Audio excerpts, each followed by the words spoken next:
इन्हें सोचा था कि खूब गाए खूब ना गाए हम बड़ा फसल हाँ एक ही तबे हुई जब भोजपुरी के खाटी पहचान गमछा निकाल लो लोग एक बेर हिलाओ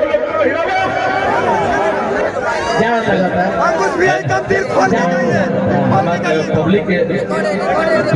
बोझ का तो बहुत हिलावे लगे लोग। अच्छा ये बताओ ठंडा में लग जाए हो ऊपर से पंखा हिले बोलो। अब हम चाहते नहीं आपको खूब प्यार देने अब सुने सुनाए वाला हम चाहते नहीं कि कुछ सेशन कर लेकिन दिखाने की पड़ी हाँ कि हम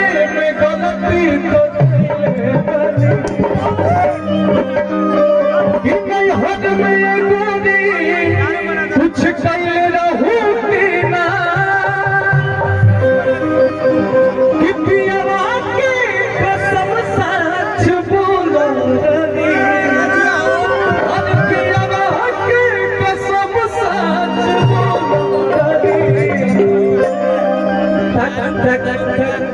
हम पुराने में गलती तो कइले हम पुराने में गलती भैया भैया भैया ठीक वाले हैं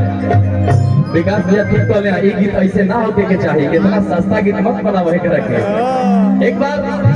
हम संबंध सकता नहीं आप सबसे के परेशानी के ज्यादा टाइम हो गई एक गीतिया पे फिर रिकॉर्डिंग डांस भी कर दे हम एक बात कर दे प्लीज हम समझाता लेकिन एक गीतिया में क्या करो लोग कि जेकरा पास गमछी बानू आ जेकरा पास टोपी बा चाहे जेकरा पास रुमाल बा एक बार तनी हाथ में ले लो अरे देवे के नहीं के जेकरा पास उ सिस्टम हम तो हाथ में समझत रही भैया एक बार ना जेकरा पास अरे ये बहुत सारे लोग को एक मिनट जिसके पास टोपी है वो अपने टोपी को हाथ में ले लेंगे जिसके पास रुमाल है रुमाल को हाथ में ले लेंगे जेकरा पास मुफलर बा मुफलर ले ला जेकरा पास गमछी बा गमछी ले ला और जब गीतिया गावे जी ना तो सभी को ऐसे ऐसे कर दिया फिर हमने के रिकॉर्डिंग डांस करब जाए पर तो एक बार हाथ में लेके दिखावा लोग केकरा पास हो गई बा वाह भाई इधर से ये गीत तोड़िए लोग खाती का होता हमार माई बहन लोग खाती नहीं का होती खाली तोड़िए लोग खाती का होता नहीं कि हम पुराने में गलती तो कइले बनी हम पुराने में गलती तो कइले बनी बाकी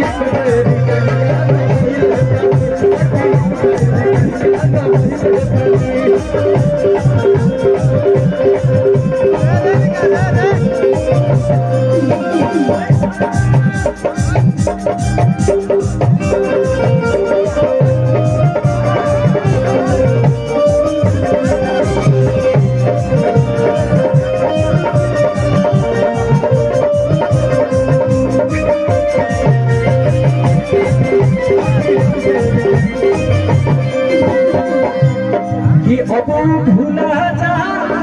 मिली न राजा भूला जा मिली राजा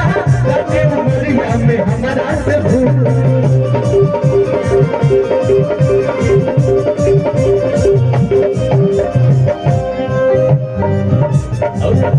भूला जा मिली राजा उमरिया में हमारा से भूल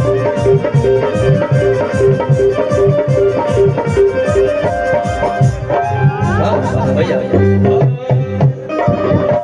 कि तोहरा हमें कमी कुछ पहले बनी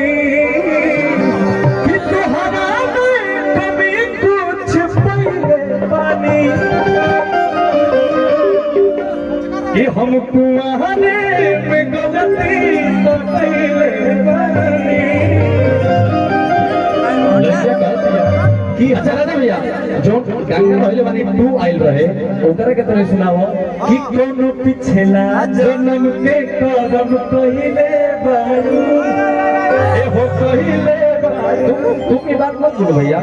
हम बोलते हैं तो अच्छा लगे तनी हम बोलते कि कोनो पिछला काहे गाना पहले बने गइले रहनो